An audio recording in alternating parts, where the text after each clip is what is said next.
மாண்புமிகு தமிழ்நாடு முதலமைச்சர் அவர்கள் இன்றைய தினம் ஓரணியில் தமிழ்நாடு என்கின்ற பரப்புரையினுடைய முழக்கத்தை துவக்கி வைத்துள்ளார்கள். அதன் தொடர்ச்சியாக இன்றைக்கு தமிழ்நாட்டினுடைய மண், மானம், வீரம், கலாச்சாரம், மொழி இவற்றை காத்திட தமிழ்நாட்டில் இருக்கக்கூடிய ஒவ்வொரு குடும்பத்தையும் ஒன்றிணைக்கின்ற வகையிலே இன்றைக்கு திராவிட முன்னேற்றக் கழகம் முன்னெடுத்திருக்கின்ற ஒரு பரப்புரை தான் ஓரணியில் தமிழ்நாடு என்கின்ற இந்த பரப்புரையாகும். இது திராவிட முன்னேற்றக் கழகத்துக்கான பரப்புரை அல்ல, தமிழ்நாட்டுக்கான ஒரு பரப்புரை, தமிழ்நாட்டுக்கான ஒரு முழக்கம்.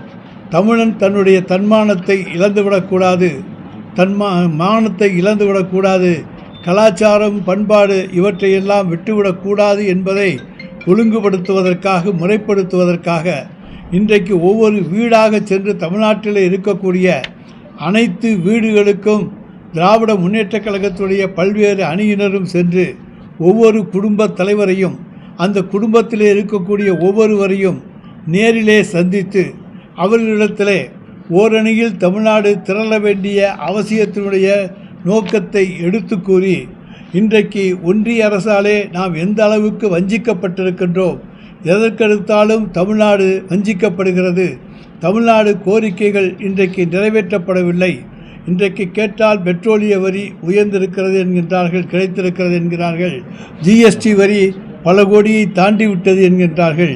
ஆனால் நமக்கு வருகிற பங்குகள் என்பது மிக மிக குறைவாக இருக்கிறது.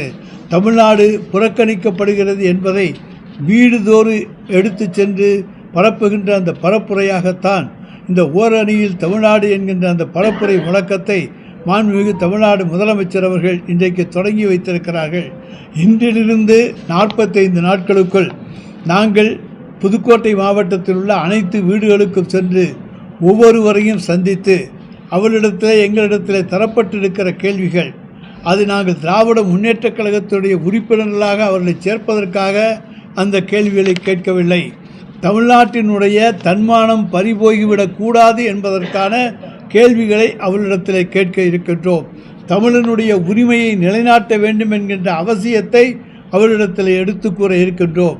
இது திராவிட முன்னேற்றக் கழகத்துக்கு உறுப்பினர்களை சேர்க்கின்ற பணி மட்டுமல்ல, தமிழன் ஒவ்வொருவரும் தன்னை புரிந்து கொள்ள வேண்டும், எந்த அளவுக்கு தமிழ்நாடு புறக்கணிக்கப்படுகிறது என்பதை அவர்களிடத்திலே நேரிலே சென்று எடுத்து கூறி, அதன் மூலமாக அவர்கள் தாமாகவே முன்வந்து நாங்கள் திராவிட முன்னேற்றக் கழகத்திலே உறுப்பினராக இருக்கிறோம், தலைவர் தளபதி ஒருவர்தான் தமிழ்நாட்டை காக்கக்கூடிய ஒரே தலைவர் என்பதை அவர்களை உணரச் செய்து ஓரணியில் தமிழ்நாட்டை ஒன்று சேர்ப்பது என்பது எங்களுடைய தலையாய பணி. அதற்காக இன்று முதல் 45 நாட்களுக்கு நாங்கள் தொடர்ந்து பணியாற்ற இருக்கின்றோம். நம்ம தொடர்ந்து நம்ம கண்ணு கட்ட தூரம் அதிமுக பிஜேபியோட நலக்கறி குறித்து அப்படின்னு நம்ம பேசிட்டு இருக்கோம். தொடர்ந்து இந்த மாதிரி நிகழ்ச்சிகள் திமுக முன்னெடுக்கிறது மூலமா எதிரி கட்சிகள் ஒன்றிணைந்ததால இந்த மாதிரி முன்னெடுப்புகள் நம்ம நடக்கிறோம். ஒன்று மட்டும் நீங்கள் புரிஞ்சுக்கணும், நாங்கள் ஜெயலலிதா அம்மையாரை போல எங்களுக்கு கண்ணு கட்டிய தூரம் வரை எதிரிகள் தெரியவில்லை என்று எந்த காலத்திலும் சொல்லவில்லை. எதிரிகள் இருக்கிறார்கள், ஆனால் அந்த எதிரிகளுக்கு தைரியம் கிடையாது, தமிழனுக்காக குரல் கொடுக்கக்கூடிய தைரியம் கிடையாது என்று தான் சொல்லிக் கொண்டிருக்கிறோமே தவிர எங்களுக்கு எதிரிகள் இல்லை என்று சொல்லவில்லை. அந்த எதிரிகளை வெல்லக்கூடிய ஆற்றல் எங்களுக்கு இருக்கின்றது. ஆனால் இதனுடைய நோக்கம் அவர்களையும் சென்று சந்தித்து தமிழ்நாட்டினுடைய நிலைமைகளை, நம்முடைய கீழடி ஆராய்ச்சி விவரத்தை அவர்களுக்கு எடுத்து சொல்லி, தமிழனுடைய நாகரிகம் என்பது தொன்மையான நாகரிகம், உலகத்திலேயே முதன்மையான நாகரிகம் தமிழனுடைய நாகரிகம், முதன்மையான மொழி தமிழ் மொழி, இவற்றையெல்லாம் தமிழனை உணரச் செய்கின்ற அந்த பணிதான் இந்த பணி. அதன் மூலமாக ஒவ்வொருவரையும் நம் பக்கம் இழுக்கக்கூடிய வாய்ப்பு நமக்கு உண்டு. ஏற்றுக்கொள்பவர்களை நாங்கள் அணைத்து கொள்ள தயார், ஏற்றுக்கொள்ளாதவர்களை அவர்கள் வழியிலே விட்டுவிட தயார்.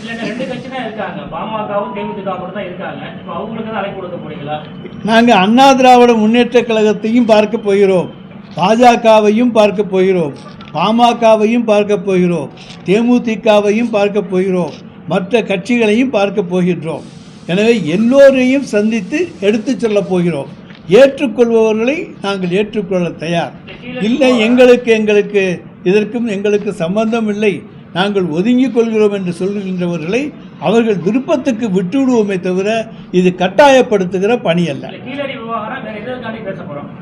கீழடி விவகாரம் என்பது ஆரம்ப கட்ட விவகாரம். தமிழனுடைய நாகரிகம் என்பதை உலகுக்கு உணர்த்தி இருக்கிற விவகாரம் கீழடி விவகாரம். அதை இன்றைக்கு இந்தியாவிற்கே முன்மாதிரியாக வெளிக்கொணர்ந்தவர் மாண்புமிகு தமிழ்நாடு முதலமைச்சர் அவர்கள். இன்றைக்கு நீங்கள் கீழடிக்கு சென்று பார்த்தீர்களேயானால் கீழடி நாகரிகத்தினுடைய தொன்மையை, அருமையை, பெருமையை உணர்ந்து கொள்ள முடியும்.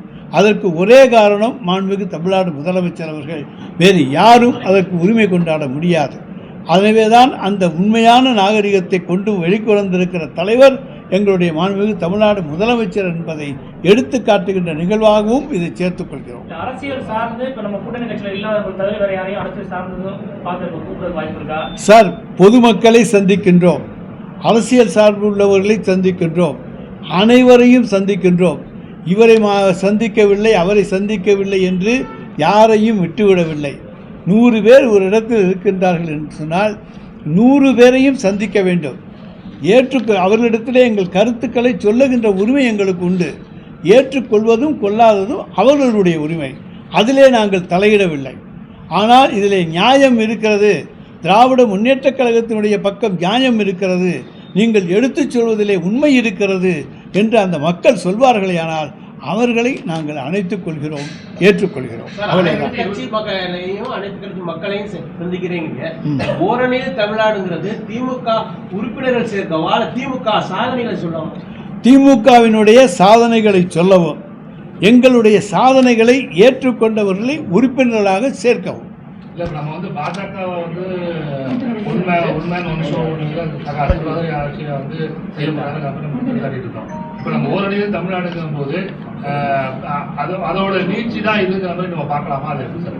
எதனுடைய நீட்சி? பிஜேபி வந்து நம்ம வந்து ஒரே நாடு ஒரே தேர்தல் எல்லாமே ஒன்று கொண்டு வராங்க, நம்ம விமர்சனம் செஞ்சுட்டு இருக்கோம். அதாவது சார், பாரதிய ஜனதா கட்சி ஒரே நாடு ஒரே தேர்தல் என்றெல்லாம் கொண்டு வருவது என்பது சுயநலமான ஒன்று. அதில் பொதுநலம் கிடையாது. இந்தியாவில் இருக்கக்கூடிய எல்லா மாநிலங்களுக்கும் பொதுவான நாகரிகம் கிடையாது, பொதுவான கலாச்சாரம் கிடையாது, பொதுவான மொழி கிடையாது. எனவே ஒவ்வொன்றிலும் நாம் வேறுபட்டிருக்கின்றோம். வேற்றுமையில் ஒற்றுமை, அதுதான் இந்தியா. அதுதான் இந்தியாவினுடைய மிகப்பெரிய வலிமை, பெருமை. எனவே அதை நாங்கள் முன்னிறுத்தவில்லை. அது நமக்கு சொந்தமான ஒன்று. நாங்கள் இங்கே தமிழனுடைய நாகரிகம், இது நமக்கு சொந்தமானது. தமிழனுடைய இனம் நம்முடைய இனம், தமிழனுடைய மொழி நம்முடைய தமிழ் மொழி, நம்முடைய மானம், நம்முடைய கலாச்சாரம், நம்முடைய நாகரிகம், இவையெல்லாம் நமக்கு சொந்தமானவை. இவற்றை நாங்கள் முன்னிலைப்படுத்தி கொண்டு சொல்லுகிறோமே தவிர பாரதிய ஜனதா கட்சி சொல்லுகிற ஒரே நாடு ஒரே தேர்தலை கொண்டு சொல்லவில்லை. அது சாத்தியமும் கிடையாது. கடந்த அதிமுக ஆட்சி காலத்தில் நடைபெற்ற லாக்அப் டெத்துக்கும் இப்போ சமீபத்தில் நடைபெற்றதுக்கும் ஒரே வகையான பார்க்குறீங்களா, எப்படி பார்க்குறீங்க சார்? அந்த லாக்அப் டெத்துக்கும் இந்த லாக்அப் டெத்துக்கும் நீங்களே வேறுபாடுகள் இருப்பதை உணர்வீர்கள். குற்றச்சாட்டுகள் சொல்லப்பட்டவுடன் அந்த குற்றம் சாட்டப்பட்டவர்கள் அங்கே கைது செய்யப்படுகிறார்கள். சிறையிலே சில சம்பவங்களிலே அவர்கள் உயிரிழக்க நேரிடுகிறது, இல்லை என்று நாங்கள் சொல்லவில்லை. ஆனால் அங்கேயெல்லாம் யாரும் சாத்தாங்குளம் போன்றவற்றெல்லாம் புகார் கொடுத்து பல நாள் ஆகி அவன் உள்ளே இருக்கானா இல்லையான்னு தெரியாமல் நீதிமன்றத்தில் ஏபஸ் கார்பஸ் பெட்டிஷன் போடக்கூடிய அளவுக்கெல்லாம் சூழ்நிலை போயிருக்கிறது. இங்கே அப்படியல்ல, இருக்கிறார், அவர் காவல் நிலையத்தில் இருக்கிறார் என்பதற்கான ஆதாரங்கள் இருக்கின்றன. அங்கே எந்த காரணத்தாலே அவர் மரணமடைந்தார் என்பது அந்த பிரேத பரிசோதனை அறிக்கையின் மூலமாக தெளிவாகும். நாங்கள் இதற்காக யாரையும் காப்பாற்றவில்லை. தவறு செய்தவர்கள் காவல்துறையினராக இருந்தாலும் அவர்கள் சட்டத்தின் முன்னாலே தண்டிக்கப்படுவார்கள் என்று எங்களுடைய முதலமைச்சர் அவர்கள் தெளிவாக சொல்லிவிட்டார்கள்.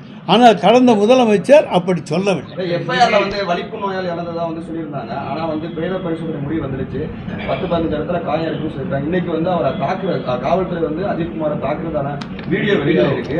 இது வந்து என்னன்னா, பொதுவாக என்ன சொல்றாங்கன்னா வந்து ஒரு அரசே வந்து கொலை செஞ்சா கொலை வழக்கு பதிவு பண்ண மாட்டாங்கன்னு மனித உரிமை செயற்பாட்டில் எல்லாம் கேள்வியை முன்வைக்கிறாங்க. நாங்கள் தான் இப்போ என்ன சொன்னேன் உங்கள்கிட்ட, குற்றவாளிகளை நாங்கள் பாதுகாக்க மாட்டோம், குற்றம் சாட்டப்பட்டவர்களை பாதுகாக்க மாட்டோம். அவர்கள் மீது உரிய நடவடிக்கை எடுக்கப்படும் என்பதை எங்கள் முதலமைச்சர் சொல்லியிருக்கின்றார். எனவே இந்த பிரேத பரிசோதனை அறிக்கையின் அடிப்படையிலே அடுத்த கட்ட நடவடிக்கையை அரசு மேற்கொள்ளும். சென்னை உயர்நீதிமன்றமே இது போன்ற வழக்குகளில் வந்து தமிழ்நாடு அரசோட செயல்பாடு சரியில்லை அப்படிங்கிற விமர்சனங்கள் வந்து இருக்கிறாங்க. சார், உயர்நீதிமன்றத்தினுடைய விமர்சனத்துக்குள் நான் செல்ல விரும்பவில்லை. ஆனால் அதே நேரத்தில் எங்களுடைய காவல்துறையைப் போல சிறப்பாக செயல்பட்டிருக்கிற காவல்துறை கிடையாது. ஒருத்தர் புகார் கொடுக்குறாங்க, இவர்தான் சொல்கிறாங்க, அவர்கிட்ட நகை இருக்குன்னு சொல்கிறாங்க, சந்தேகத்தின் பேரில் அவர் கைது செய்யப்படுகிறார். அங்கே சில சம்பவங்கள் நடக்கிறது. எதன் காரணமாக இறந்தார் என்பதற்கு முதலிலே ஒரு காரணம் சொல்லப்படுகிறது. இப்பொழுது நம்முடைய நிருபர் சொல்லியிருக்கிறார், அவர் வந்து 10-12 இடங்களிலே தாக்கப்பட்டிருக்கலாம் என்று. அவற்றையெல்லாம் வைத்து பார்த்து அதுதான் மரணத்துக்கு காரணமாக இருக்க வேண்டுமா என்பதையும் நான் பார்க்க வேண்டும். சார், லாக்அப் டெத்துங்கிறதுக்கு இதுக்கு சம்பந்தமே கிடையாது. இது கைது செய்து கொண்டு சென்ற பொழுது விசாரணை என்பது நடந்தது. அந்த வழக்கு இதே வழக்கிலேயே நம்ம வந்து அவங்க வந்து நகை காணா போகணும்னு சொல்லியிருக்காங்க, காணா போச்சு அப்படின்னு சொல்லியிருக்காங்க. காணா போச்சா இல்லையாங்கிறத கண்டுபிடிக்கிறதுக்கு முன்னாடியே காவல்துறையினர் இது போன்ற சம்பவங்கள்ல வந்து ஈடுபடுறாங்க. இதுதான் வந்து ஐஏஎஸ் ஐபிஎஸ் அதிகாரி ஒருத்தர் தொடர்பு அப்படிங்கிறது சென்னை உயர்நீதிமன்றத்தில் அவங்க தரப்பு. சார், ஐஏஎஸ்க்கு தொடர்பு இருந்தாலும் ஐபிஎஸ்க்கு தொடர்பு இருந்தாலும் நாங்கள் யாரையும் விட்டு கொடுக்கறது கிடையாது, காப்பாற்றுறது கிடையாது. எவ்வளவு உயர் பதவியில் இருந்தாலும் அவர்களுக்கு மீதும் உரிய நடவடிக்கை எடுக்கப்படும் என்பதை இந்த 4.5 ஆண்டுகளில் நான் நிரூபித்து கொண்டு தான் இருக்கிறோம். நாங்கள் யாரையும் காப்பாற்ற வேண்டிய அவசியம் இந்த அரசுக்கு கிடையாது, கட்டாயமும் கிடையாது. அதெல்லாம் உங்கள் யூகங்கள், அதுக்கெல்லாம் நாங்கள் பதில் சொல்ல முடியாது. எந்த கேஸ் வந்தாலும் உடனே பேரம் பேசினாங்கன்னு சொல்லுவாங்க, அது உங்களுடைய யூகம், அதுக்கு நாங்கள் பதில் சொல்ல முடியாது.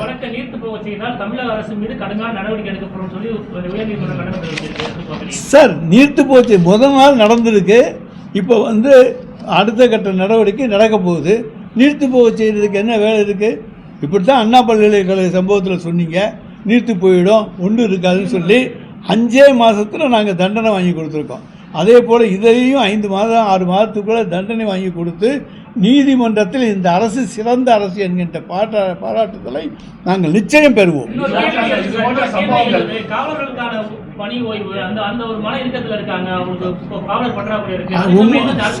சார், காவலர்கள் இன்றைக்கு இருக்கக்கூடிய முன்றைய ஆட்சிகளில் இருந்ததை விட எங்களுடைய காவலர் எண்ணிக்கை கூடத்தான் இருக்குது. இன்னும் புதிதாக நாங்கள் காவலர்களை தேர்ந்தெடுத்து கொண்டு தான் இருக்கிறோம், பயிற்சி கொடுத்து கொண்டு தான் இருக்கிறோம். மக்கள் தொகையும் கூடுகிறது, காவலர் எண்ணிக்கையும் கூடிக்கொண்டிருக்கிறது. எனவே நிச்சயமாக அவர்களுக்கு அழுத்தம் இருக்கக்கூடாது என்பதற்கு தேவையான வசதி வாய்ப்புகளை அவர்களுக்கு நாங்கள் உருவாக்கி தந்து கொண்டிருக்கின்றோம். கடந்த காலங்களில் சாத்தான்குளம் வழக்கு தொடர்பாக அதிமுக பொதுச் செயலர் எடப்பாடி பழனிசாமி வந்து கடுமையான விமர்சனம் செஞ்சு எதுக்கிறதா சாத்தான்குளம் வழக்கு உதாரணமாக சொல்லியிருந்தோம். இப்போ அந்த உதாரணத்தை சொல்ல முடியாத கட்டத்துக்கு திமுக உள்ள மூலமாக சாத்தான்குளத்தில் அப்பா மகன் 2 பேரையும் அடிச்சே கொண்டு இருக்காங்க. அது வேறு விவகாரம், இந்த விவகாரம் வேறு. எனவே சாத்தான்குளம் பழனிசாமி என்பது என்றைக்குமே மறக்க முடியாத, மாற்ற முடியாத ஒன்று. இது திருப்புவனம் சம்பவம் என்பது தற்செயலாக நிகழ்ந்திருக்கிறது. அதற்கு அடிப்படை காரணங்களை நாங்கள் கண்டுபிடித்து சொல்லுவோம்.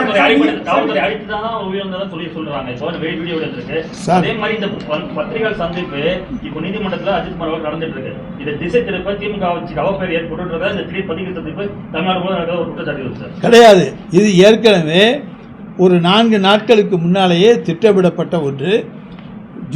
ஜூலை 1ஆம் தேதி அன்றைக்கு மாண்புமிகு முதலமைச்சர் அவர்கள் காலையில் பத்திரிகை நிருபர்களை சந்திப்பார்கள். பிறகு அந்தந்த மாவட்டங்களிலே மாவட்ட பொறுப்பு அமைச்சரும் மாவட்ட செயலாளர்களும் பத்திரிகையாளர்களை சந்தித்து ஓரணியில் தமிழ்நாடு என்பதனுடைய அந்த நம்முடைய ஓரணியில் தமிழ்நாடு என்கின்ற அந்த பிரச்சாரத்தை முன்னெடுத்து செல்வதற்கான விளக்கத்தை பத்திரிகையாளர்களுக்கு சொல்ல வேண்டும் என்பதற்காக இந்த சந்திப்பு 3 நாட்களுக்கு முன்னாலேயே எங்களுக்கு தகவல் தரப்பட்டிருக்கிறது. எனவே இது இந்த திருப்புவனம் சம்பவத்துக்கான பத்திரிகையாளர் சந்திப்பல்ல. அப்படி ஒரு சந்திப்பை நாங்கள் நிகழ்த்த வேண்டும் என்று சொன்னால் எல்லாரும் கூட்டியில் எங்கேயாச்சும் ஒரு இடத்துல காலையிலே சொல்லியிருக்கலாம். இது இன்றைக்கு 2 மணிக்கு மேல் உங்களை எல்லாம் சந்தித்து விளக்க வேண்டும் என்பது மாண்புமிகு தமிழ்நாடு முதலமைச்சருடைய உத்தரவு. இன்றைக்கு இது தமிழ்நாட்டுக்கு பலம் சேர்க்கக்கூடிய ஒன்று.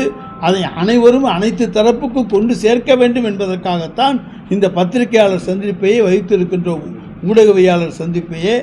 காரணம் இது சுலபமாக மக்களை சென்றடையும் என்பதற்காக. நாங்கள் ஒரு கூட்டம் போட்டு 1000 பேருக்கு சொல்வதை விட 100 பத்திரிகையாளரிடத்தில் சொல்லுகிற செய்தி பல லட்சம் பேருக்கு போய் சேரும் என்கின்ற அந்த உன்னத நோக்கத்தோடு தான் உங்களை சந்தித்து ஓரணியில் தமிழ்நாட்டினுடைய சிறப்பை எடுத்து சொல்லுங்கள். நீங்க யாரோட கேட்டுட்டு இருக்கீங்க? இந்த சூழ்நிலை அதிமுக சம்பவம் நடந்துன்னு சொல்றீங்க. இது வந்து காவல்துறை மேல நம்பிக்கையில்லாத சூழ்நிலை ஏற்படுதா சார்? காவல்துறை மேல நம்பிக்கை இல்லைன்னு சொல்லிட்டு நம்ம நாட்டில் இருக்க முடியாது. எல்லா காவல்துறையும் சிறப்பாகத்தான் செயல்பட்டு கொண்டிருக்கிறார்கள். இன்றைக்கு பாதுகாப்போடு தான் எல்லோரும் இருக்கின்றோம். அங்கொன்றும் இங்கொன்றும் தவறுகள் நடந்திருக்கின்றன. திருப்புவனம் சம்பவம் என்பது உண்மையிலே துரதிர்ஷ்டமான ஒன்று. ஆனால் அதற்கு நிச்சயமாக காவல்துறை எந்த அளவுக்கு பொறுப்பு என்பதை விசாரணையில் தான் தெரியும். 2026 தேர்தலுக்கு முன்னாடி வந்து அதிமுக கூட்டணியிலிருந்து பாஜக வெளியேறும்னா தமிழக வெற்றி கழகத்தோட சேர்ந்து பலபொருந்திய அதிமுக உருவாகும் என்கிற பயத்துல தான் வந்து ஓரணியில் தமிழ்நாடுங்கிற ஒரு இயக்கத்தை வந்து ஸ்டாலின் தொடங்கி இருக்கிறாருன்னு அரசியல் நோக்கர்கள் சொல்றாங்க. யார் வெளியேறுவா? பிஜேபி வெளியேறும், தமிழக வெற்றி கழகம் சேர்ந்து அதிமுகவுக்கு முதல்ல சார் தைரியம் வரட்டும் சார், வந்ததுக்கு அப்புறம் பேசுங்க. அத்தைக்கு மீசை முளைக்கட்டும், அப்புறம் அவர் சித்தப்பா ஆகட்டும், அப்புறம் நம்ம அந்த சித்தப்பா சொல்றதை கேட்போம். கொத்தடிமைகளுக்கு பற்றி நாங்கள் கவலைப்படவில்லை. அவர்கள் அடிமை சாசனம் எழுதி கொடுத்து விட்டார்கள். எனவே நீங்கள் கற்பனைகள் மிதந்து கொண்டு நீங்களாகவே கிளப்பி விட்டு கொண்டு இருக்கின்ற வதந்திகள். நம்ம கூட்டணி கட்சியில இருக்கவங்களே அப்படிதான் நம்ம பாக்குறோமா சார்? எங்க கூட்டணியில எந்த பிரச்சனையும் கிடையாதுங்க, எல்லாரும் நல்லா இருக்காங்க. பாஜக கூட்டணியில ஒரு ஆளு கேளுங்க. தமிழ்நாட்டோட நிலைமை அப்படிதான் இருக்கு. மற்ற கட்சிகள் உங்களோட கூட்டணி நிலைமை அப்படிதான் இருக்கு. என்ன கிடையாது, எல்லாரும் ஸ்ட்ராங்கா சொல்லியிருக்காங்க. இந்த கூட்டணி 2026க்கு தொடரும். இது எல்லா கட்சிகளும் எங்களுடைய தோழமை கட்சிகள் சொல்லி இருக்கிற உறுதிமொழி. இதில் யாரும் பிரிக்க முடியாது. டெல்லி வந்தாலும் முடியாது, அதிமுக வந்தாலும் முடியாது, வேற யாரும் அனுப்பி பார்த்தாலும் முடியாது. நிச்சயமாக இது உடைக்க முடியாத அழுத்தமான ஸ்ட்ராங்கான ஒரு கூட்டணி, வெற்றி கூட்டணி.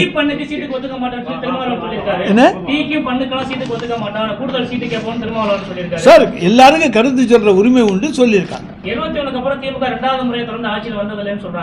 இப்ப நான் தான் சொல்றேன், ஏற்கனவே தளபதிக்கு கட்டம் சரியில்லைன்னு சொன்னாங்க. 2021 ஆட்சிக்கு வர முடியாது, அவருக்கு முதலமைச்சர் ஆவதற்கான கட்டம் சரியில்லை என்றார்கள். அந்த கட்டம் சரியில்லை என்று சொன்னவர்களுடைய கட்டம் தான் சரியில்லாமல் போச்சே தவிர நாங்கள் ஆட்சிக்கு வந்துட்டோம். எங்கள் கட்டம் எங்களுக்கு எப்படி இருக்குன்னு நல்லா தெரியும். மக்கள்கிட்ட தான் கட்டம் இருக்கே தவிர ஜாதக கட்டங்களை நாங்கள் பார்ப்பது கிடையாது, ஜோசியம் பார்ப்பது கிடையாது. மக்கள் மனதை பார்க்கின்றோம், மக்கள் மனதிலே நாங்கள் வீற்றிருக்கிறோம். 2026 தளபதி 2வது முறையாக நிச்சயமாக ஆட்சி பொறுப்பை ஏற்பார். முடிந்த வரைக்கும் மே 7 ஏற்க சொல்லி நாங்கள் எல்லாம் கும்பிடுவோம் சார். அதை பற்றியெல்லாம் எங்களுடைய தலைமை தான் முடிவு செய்யும். அதுக்கெல்லாம் கருத்து எனக்கு கிடையாது.